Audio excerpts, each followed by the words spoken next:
What methods do you have for coping with anxiety? Meditation and physical activity. I'm more active into these activities. Somehow I'm doing great and feeling good of what I've accomplished, and I am proud. Removed. Journaling has been a game changer for me. It's like having a low-budget therapist who's available 24/7. I write down everything that's bugging me, and somehow seeing it on paper makes it seem more manageable. Plus, doodling in the margins is a nice bonus stress reliever. Cognitive restructuring. My favorite being looking for evidence of my worries, thoughts being unlikely, incoherent or incorrect.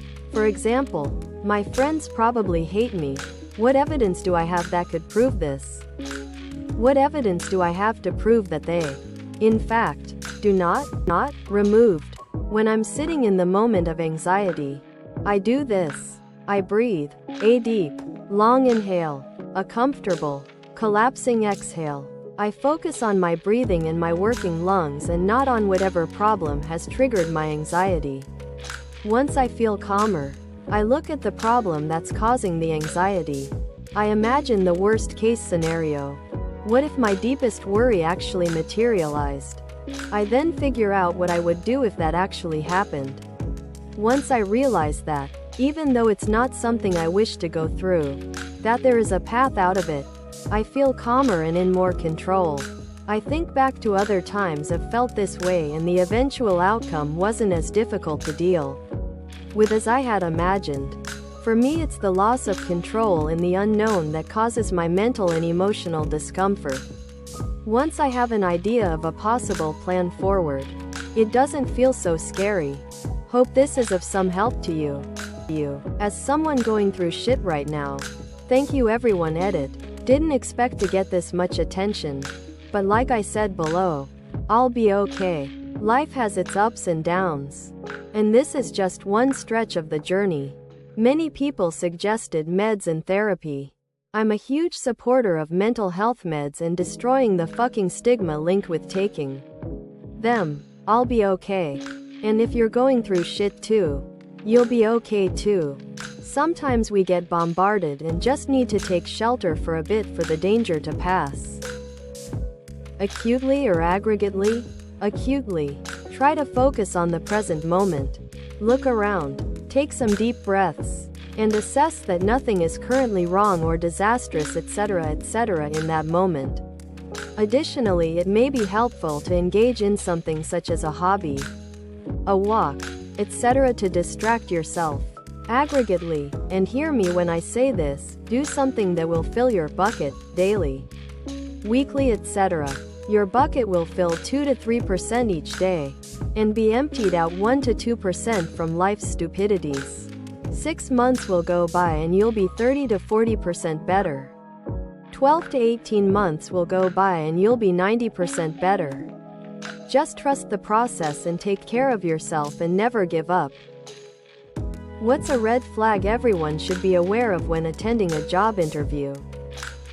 Well, the overtime isn't mandatory, but most folks stick around after hours most days. Spoilers. The overtime is mandatory. I brought up a company's awful Glassdoor reviews and they got so mad they ended the interview. Well, guess I dodged that bullet. If you have to make any financial investment into the company in order to work there, I interviewed for a window installation company and did well on the test. They wanted me in sales and said I needed to pay for a laptop. They would cover it and take it out of my checks if I didn't have the cash to pay up front. I once turned down a job offer because they mentioned that the previous person in the position had quit after a few months. And most of the people I interviewed with seemed stressed out. If they tell you on arrival that the job you applied for is no longer available, but they have a very similar position that just opened up, leave immediately. It's a bait and switch tactic coupled with the sunk cost fallacy. The new position will be identical to the original one you applied for, except the salary is significantly lower. They're hoping that you'll play along because you showed up to be interviewed. probably desperate for work and will accept any job, no matter the wage. Furthermore, the position you applied for doesn't really exist, or at least not at the advertised wage. We only want the best of the best. Me. How much are you paying? Minimum wage. If they lied about the salary on the posting. We don't like clock watchers here. We expect everyone to be committed. Expecting more work for no extra pay. Getting mad at you when you leave at 5 even though your stated work hours end at 5. What is a little known but obvious fact that will make all of us feel stupid? Rabbits don't have paw pads like cats or dogs. They've got nothing but fluffy feet. You see a cartoon rabbit with paw pads. It's all lies. Lies. The thing between hard and soft is firm. The thing between hardware and software is called. Words that are spelled the same but pronounced with emphasis on different syllables is actually indicative of the part of speech it is. Stress on the first syllable is a noun. Stress on the last syllable is a verb. Examples: contract and contract. The former is a noun. Sign this contract, whereas the latter is a verb. The muscles contract. Same with record, address, impact, object, and a few others. Roller coasters are built to shake. I've seen so many people decide to not get on because of the sway. But it's important. If the support beams and tracks didn't shake, they'd simply snap with all the force from the coaster cars roaring over them.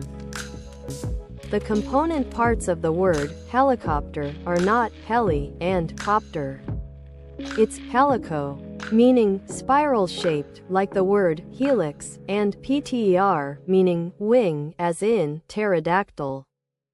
Well, all know the dinosaurs died out a long time ago, approximately 64 million years ago.